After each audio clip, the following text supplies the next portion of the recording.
They are the real guru,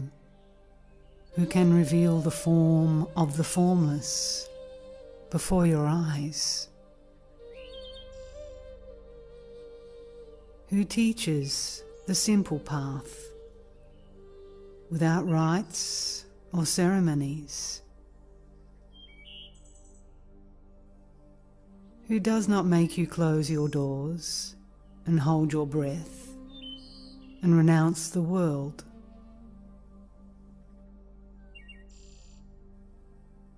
who makes you perceive the Supreme Spirit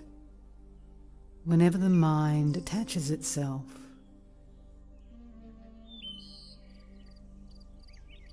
who teaches you to be still in the midst of your activities,